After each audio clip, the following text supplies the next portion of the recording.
The Olive Effect. I'm Susie Sullivan, and I am so glad you're here. This podcast is all about living unapologetically and authentically, embracing faith, health, and femininity with God at the center. In every episode, we'll dive into real, unfiltered conversations, whether it's learning how to nurture your body with food and fitness, embracing the natural rhythms of your menstrual cycle, or discovering the peace and strength that comes from a relationship with Christ. We'll talk about everything from emotional resilience to building meaningful relationships and navigating the ups and downs of life with faith-driven wisdom. I believe in embracing each season of life and every phase of your body with grace. It's not about doing everything perfectly, but about living intentionally, rooted in peace and empowered by God's love. So, grab your coffee, because I have mine. Get excited and join me as we explore how the Olive Effect can transform your approach to wellness, relationships, and life with Christ. I can't wait for you to hear the stories, insights, and wisdoms we'll share together. Let's dive in.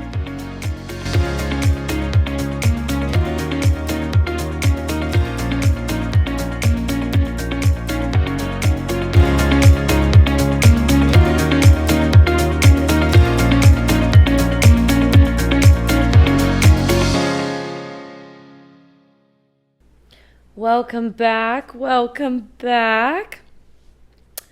This blanket is so soft, and I have been on my feet all day, and I just got out of the shower and sat down to record the podcast, and I literally put this blanket on me, and now I'm in like a fantastic mood. It's crazy what a soft piece of fabric will do to your happiness.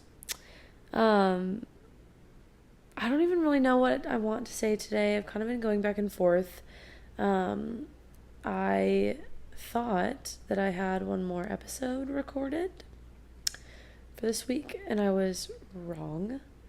I did the 2 Mother's Day episodes and then went to Idaho, and I thought I had one for tomorrow, but I don't. So, hello.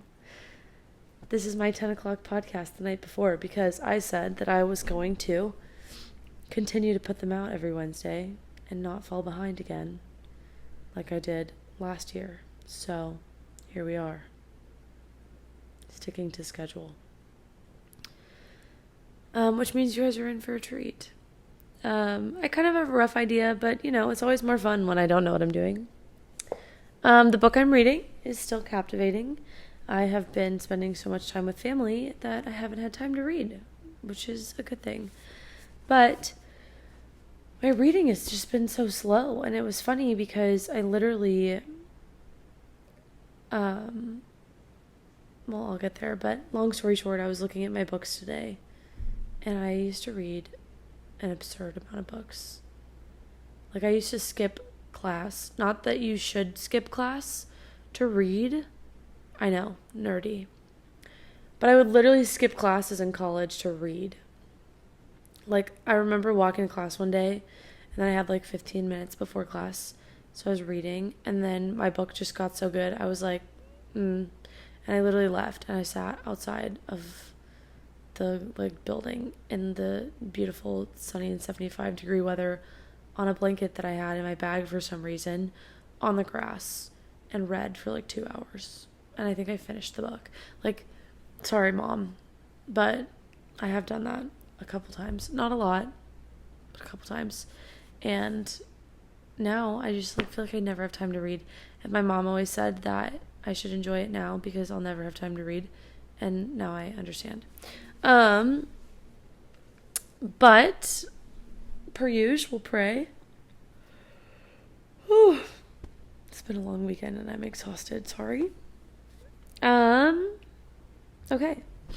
God, thank you for, again, just another beautiful day. Thank you for your greatness and your blessings.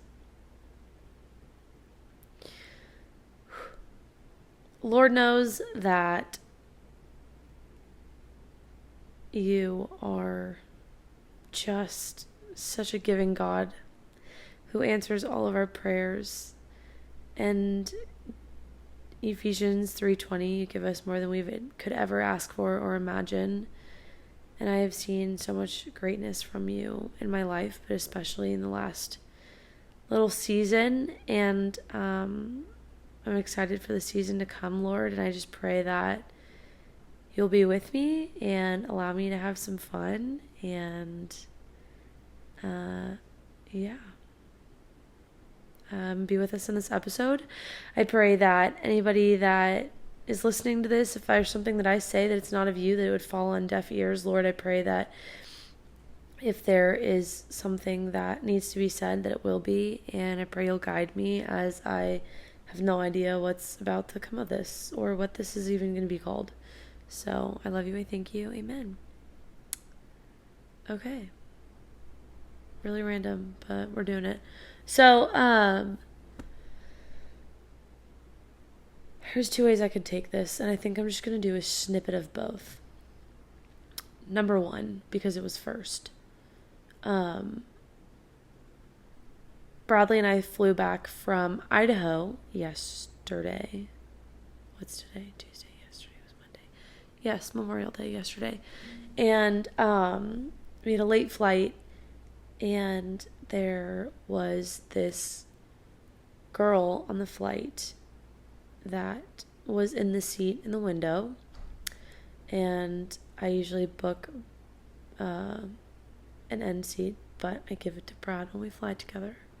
So I was sitting in the middle, and I fly a lot for work, I fly a lot to visit family, and I don't like sitting in the middle seat. It's just not my favorite. And so it was one of those humbling moments that, like, God, taught me a lesson. And, I immediately had thoughts of like, oh, I've just sit next to somebody on this plane. And it was a super full flight, and I was just like in an annoyed mood, and was just like, ugh, like I already have to sit in the middle seat. Now I have to like share an armrest, and I'm not gonna have leg room. It's only like an hour and a half flight. Like I was just like annoyed for no reason. And God has used me in the past to, poke the Jesus button. I don't really know how to explain it other than that. But there's people that like I'll see, and I can just hear God's voice in my head of like, you need to go talk to them. And of course, last night was one of those moments where I'm just like in a poopy mood for no reason, because I was in a great mood, and then it was just like, number one, leaving my family is always hard. I love Idaho and I love my family. But it was just like a really crazy weekend, and I think I was just like overwhelmed and sad to leave my family. And so I was just kind of down. And then the whole third person on the plane, and I was just bummed. And as soon as I like saw her, I was bummed. And then I sat down next to her, and as soon as I like looked at her, God was like, you need to spend some time talking to her on this flight. And I was like, I don't want to do that. No, thank you. And God just doesn't take no for an answer. And so this girl like takes her headphones out. She was super sweet. And she was like, if you want me to raise the sunshade or whatever so you can look out the window, like, just let me know. And then I was like, oh, thanks. And then that was like my opening, and I didn't take it. I was like, I don't want to do it. And then there's like a couple other little things like that. And it was just nagging at me. Like as we were taking off, God was just like, you need to spend some time talking to her. So then, of course, we have like the worst turbulence that I've ever experienced on a plane since I was like probably 10. We had a like puddle jumper flight to Mammoth when I was little, and I remember that being like awful. But other than that, it was like the worst turbulence for like maybe 3 minutes, but it was brutal.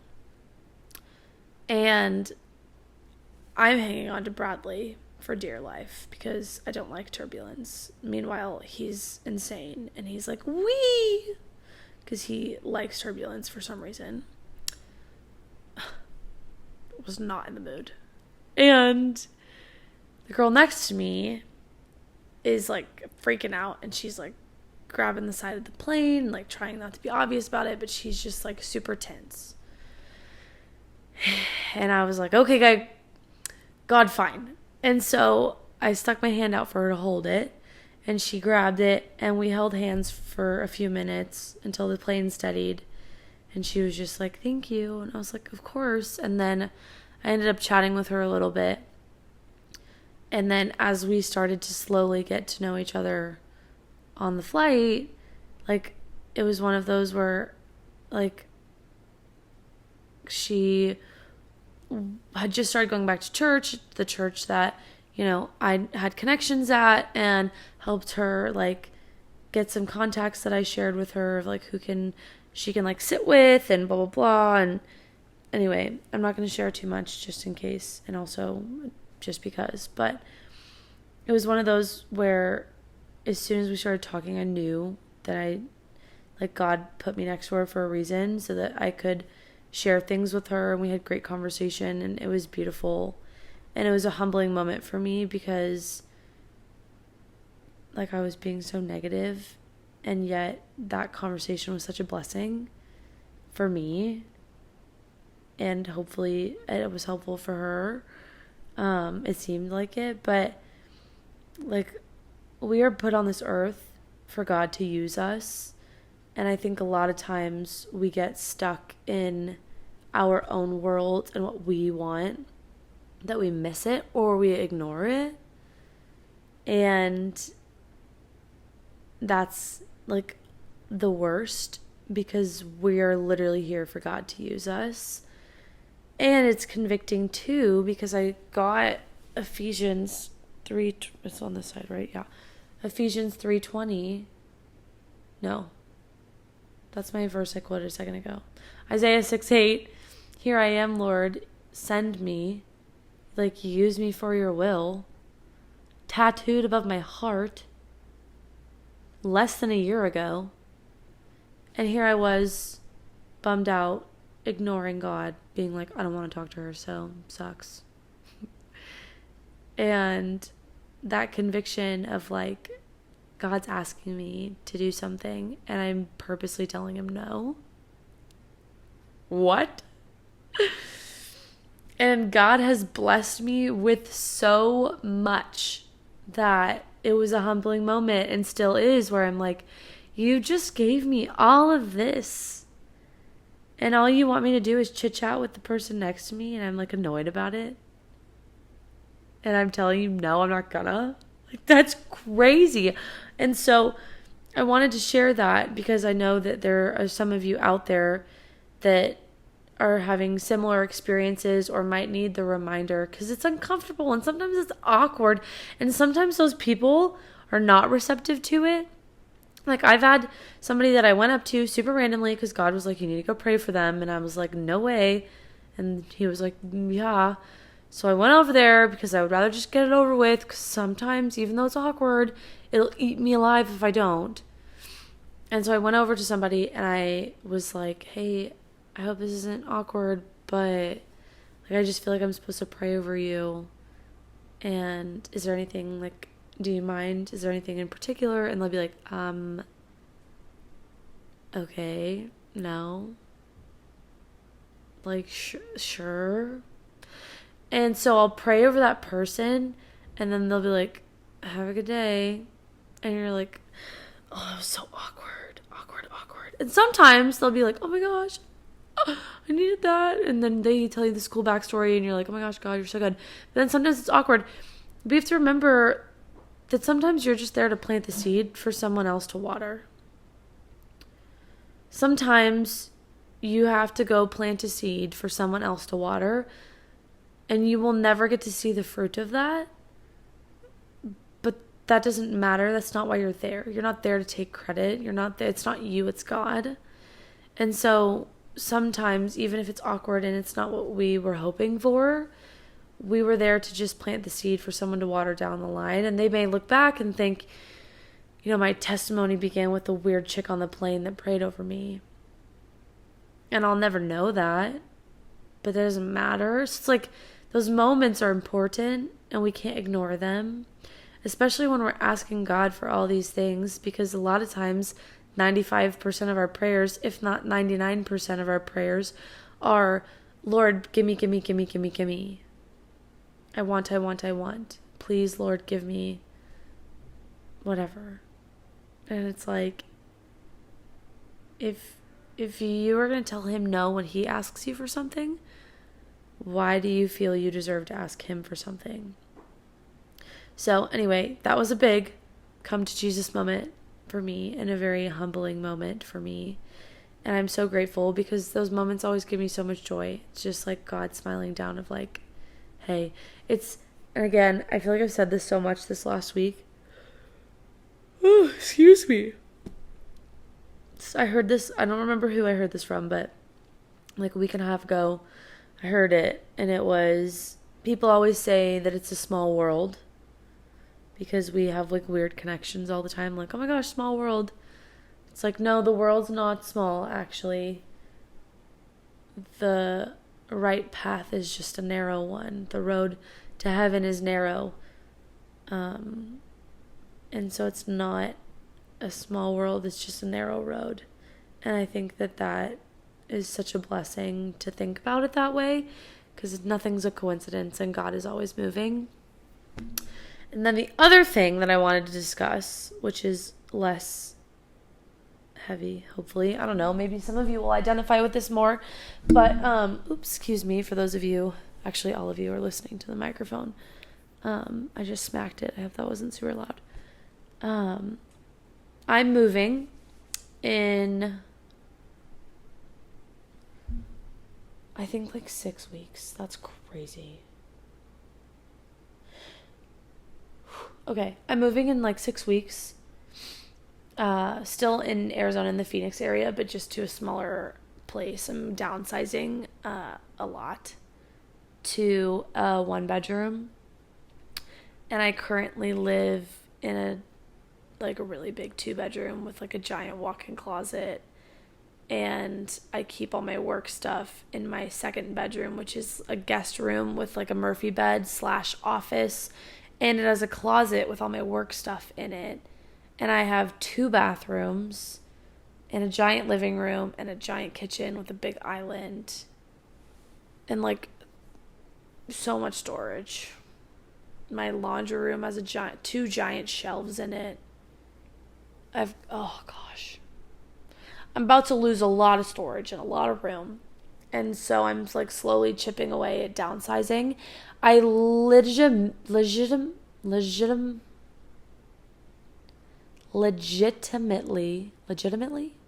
that sounds right. I legitimately, doesn't sound right, whatever. I legitimately listed like 45-ish things on Facebook today, and I'm probably still got another 20 to go. Probably 30 of those are books. And not single books for the most part. It's like series, like a set of 5. That's one listing. Because I just, number one, they're so heavy. They're so cute. They take up a lot of room. I don't read them. I love the library vibes. But also, I've been feeling very convicted lately in what I allow myself to take in. And even though some of the books are things I've already read, I just don't feel like it needs to be around. And I went through a season of reading books that were just more graphic than they needed to be. And, like the Court of Thorns and Roses series that 90% of you have probably read, if you're readers. I don't know if you guys are readers, but I'm a huge reader. All the reader girlies, I know. And, like Fourth Wing. And I've read a lot of Jennifer Armentrout's books. Love her. She's a really great storyteller. And even some of her young adult books are just like more inappropriate than they need to be and more graphic than they need to be. And then I've had books that were suggested to me by friends or friends of friends. And it just got like super gross. And there was a couple times, even when I was reading books like that all the time, that I had to put them down because I felt gross reading them. And I haven't really read much lately, but I wanted to finally just read again because I'm less busy now that it's summer. And so I picked a book off my shelf that I hadn't read yet, but I'd bought like a year ago. And it was the beginning of a new series. And I just threw it in my bag and I went to go visit Bradley.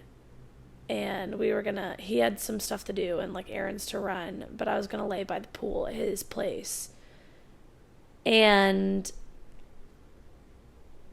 I think I was in the kitchen making myself a drink or a snack or both. And he saw the book in my bag. And he picked it up and just opened to a random page and started reading it out loud. And mind you, I've never read this book. I didn't even read the back of it. I mean, I did probably when I bought it, but I didn't.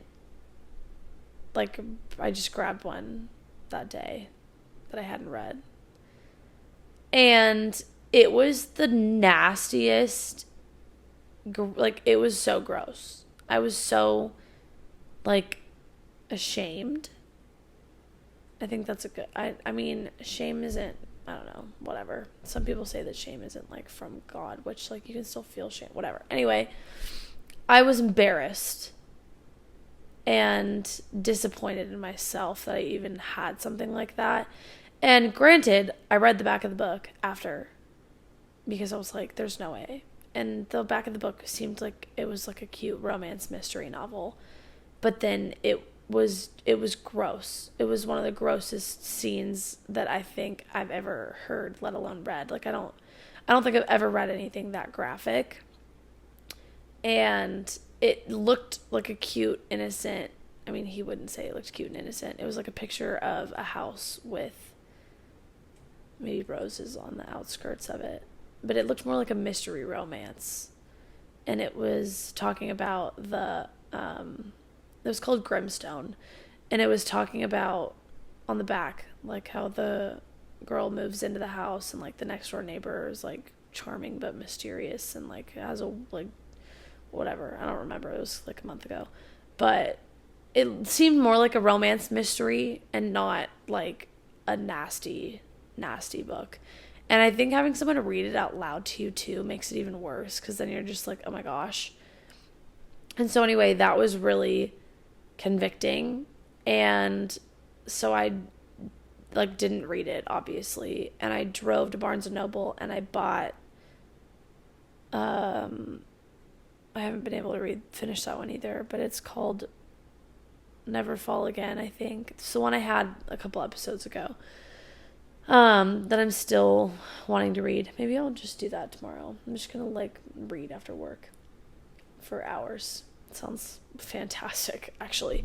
But it was like a cute Christian romance off the Christian romance shelf, which is extremely small, by the way, which is really sad. And a bunch of the books that I Googled beforehand and went in, they didn't have in stock. You had to like pre-order it, so I'll have to do that. But now I'm cleaning out all my books because I don't need them in my home, whether I've read them or not. It's just not necessary. And I don't want that environment in my home.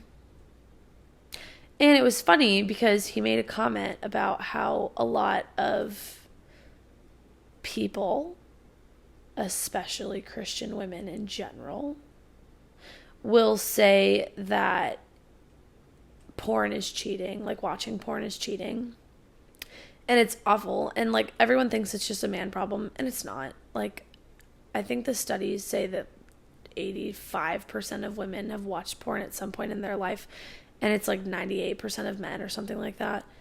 And you know, he was like, so many women will say that like watching porn is cheating, and he's like, and I agree, but then like they'll go home and read a book like this. And I was like, yeah, you're right. Like, that's gross. And that should also be considered cheating because it's super graphic and gross. So it just kind of was one of those, like, things for me where I didn't even think about it when I grabbed the book, and I didn't even think about it necessarily back when I was reading books like that. And it, like, I've gone down, like, a tangent on it that I, again, had no idea was going to be happening today. But, like, some of the books I read were mostly pretty innocent in terms of, like, cute romance and, like, nothing we obviously don't know about. Like, we know what sex is and all of that, but it was just, like, really gross, nasty, like 50 Shades of Grey, but worse. It was gross. Anyway, so I'm cleaning out all my books because I want them out of my place, and I'm also downsizing furniture and selling some of that too. And so my apartment is in shambles right now because I was, like, removing things out of drawers of furniture and off shelves to take pictures and stuff to post on Facebook. And so everything's just, like, all disheveled. But it'll be good. And I'm excited for this next season of not living on the 3rd floor, because going to Costco and then walking up the stairs in 116-degree weather is not my favorite. And I got a lot of fun stuff coming up, so I'm excited to be closer to Bradley and closer to, like, downtown Phoenix and, like, my work's office and the airport, because I love the area I live in. I'm in Peoria, and I'm super close to everything I'd ever need except my people, and that's the most important. So that is what's going on, and I learned a lot about myself today in terms of coveting. I have a lot of stuff, and I knew I had a lot of stuff because it filled my entire car and a 15-foot U-Haul when I moved in, and I've bought more since. However,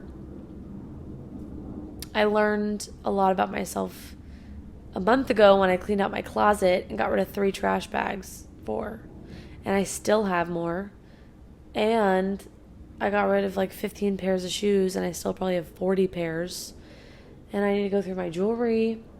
I just have, like, a bunch of stuff, and I don't need it.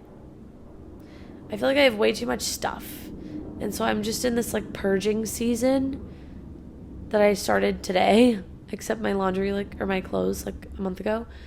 But I think the Lord is also trying to teach me something about coveting, because I have way too much stuff. There is absolutely no reason that at 24 years old, I can't comfortably fit in a 1-bedroom with a kitchen and a laundry room and a walk-in closet and a full-size bath, and it has, like, a nook for the office and a small patio backyard thing. So there's no reason I shouldn't be able, as a single person, to fit in a single apartment. But right now, there's no way. I have way too much stuff. So I'm leaving and cleaving the coveting. So, yeah. And I think not the next episode, but one of the next episodes, I'm going to talk about finance and, like, stewarding your money and fiscal responsibility, which isn't something that I'm great at, which is why I want to talk about it, because it's something I'm trying to be better about. And I'm hoping that I can make a decent chunk of money on the stuff that I sell and not just go spend it all, because it's not, in fact, free money, even though my brain tells me it's free money. Just because you sell something on Facebook Marketplace doesn't make it free money. My brain is like, yes, it does. But I'm trying to be better about saving, so maybe we'll talk about that. If anyone has any ideas on things to touch on, or questions, or things they want me to touch on, or areas, or whatever, let me know. Otherwise, I guess that's all I have. It was like a really weird episode, but I feel like it was good at the same time. I'm not really sure. But I hope there was a couple snippets in there that were helpful. And I'm excited to see you guys next time. So I love you, and toodaloo.